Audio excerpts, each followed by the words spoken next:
Hey folks, Dr. Skyskull here. I'm a professor of theoretical physics, and I gotta say I was really excited when I saw this video I stitched because it demonstrates a really profound topic in physics and mathematics known as anholonomy.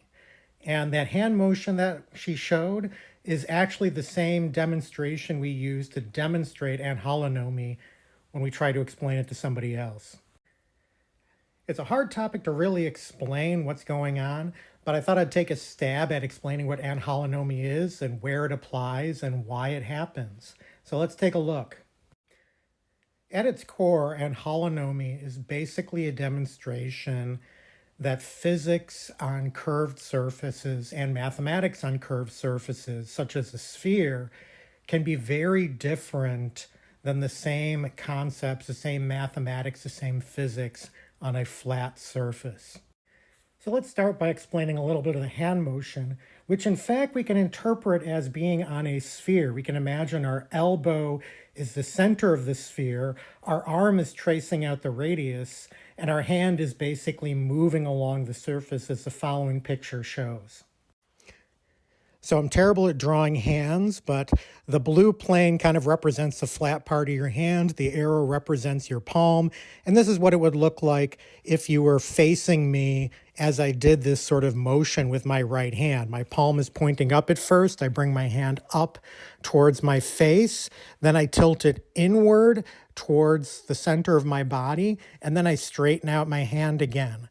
And you can see that what happens is that the ending position of my hand is now 90 degrees different from the starting position of my hand.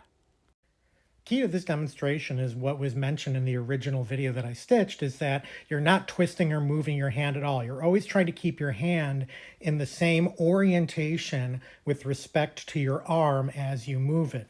But nevertheless, even though you're not twisting your wrist, your hand ends up in a different orientation than it started.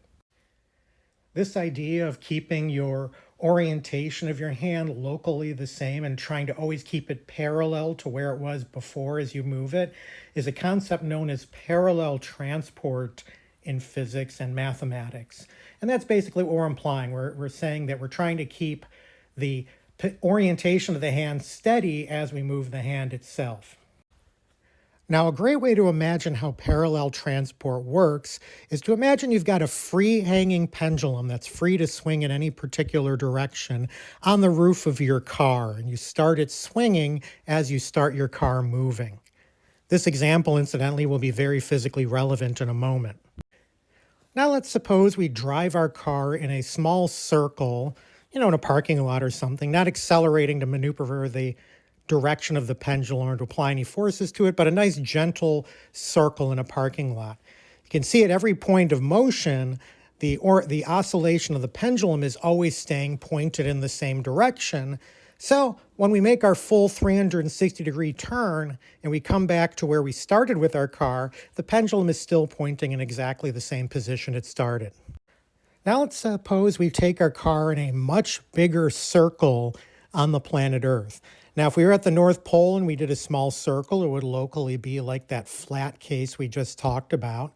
But you could also imagine doing your experiment, or in principle, driving your car around the Earth at the equator, or driving your car with its pendulum around the Earth in a location like Paris.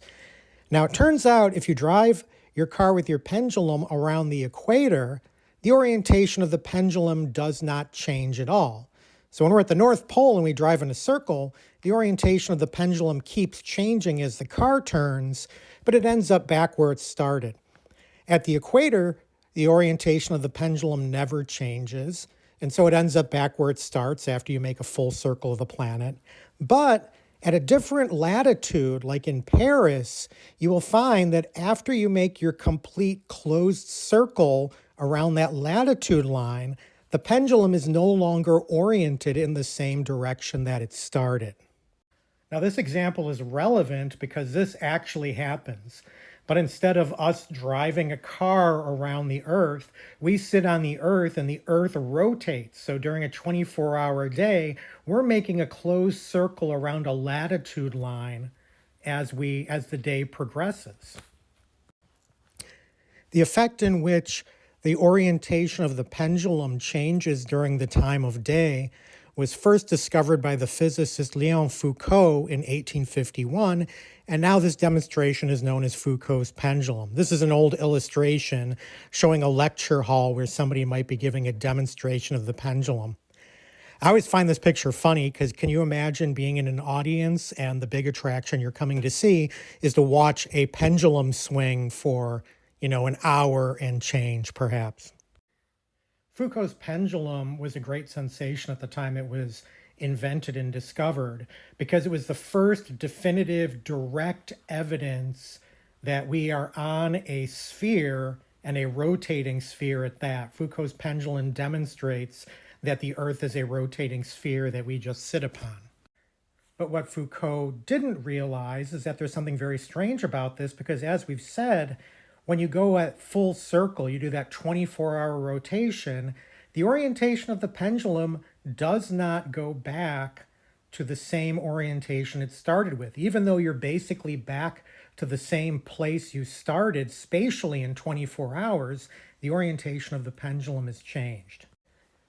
And if we want to be more specific, in particular in Paris, where one of the first Foucault pendulums was placed, the pendulum only rotates 270 degrees in 24 hours, in contrast with 0 degrees at the equator, 360 degrees at the North Pole, and at intermediate distances, depending on how close you are to the equator or the North Pole, the amount of rotation is going to be somewhere between 0 and 360 degrees.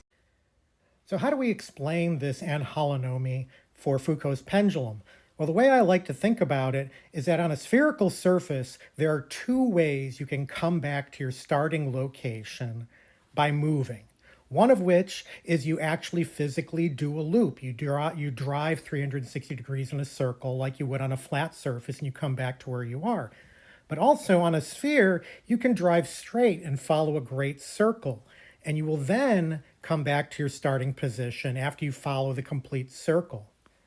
Now, at any place between the North Pole and the equator, if you're following a latitude line, your motion is going to be partly you turning, because you have to turn a little bit to stay off of a great circle and make a smaller circle.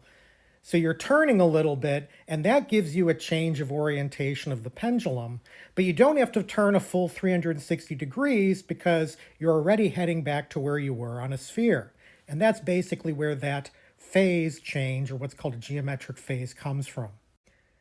What's really amazing about anholonomy is that it doesn't just apply to physical spheres, it can apply to mathematical spheres as well.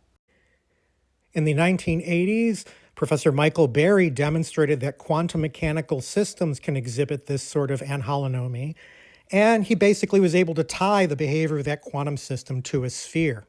It was then pointed out to Berry by his Indian colleagues that an Indian researcher named Pancharatnam in 1956 had observed that the polarization of light also has this sort of anholonomy associated with it.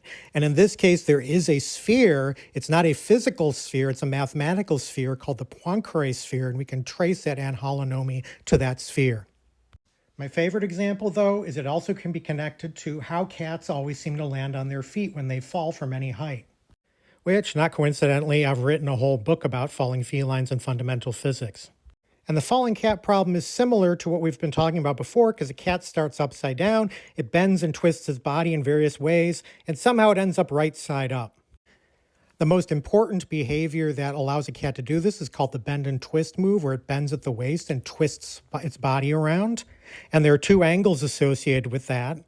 And because there are two angles, you can connect that to a sphere. Just like on a sphere, you have latitude and longitude. So the cat problem is also an anholonomy problem. So the simple hand trick that we showed at the beginning of the video is really a profound demonstration of a unifying principle in physics. That's really all about how motion on a sphere, whether it's a real sphere or an imaginary sphere, is fundamentally different from motion on a flat surface. Hope you enjoyed this discussion.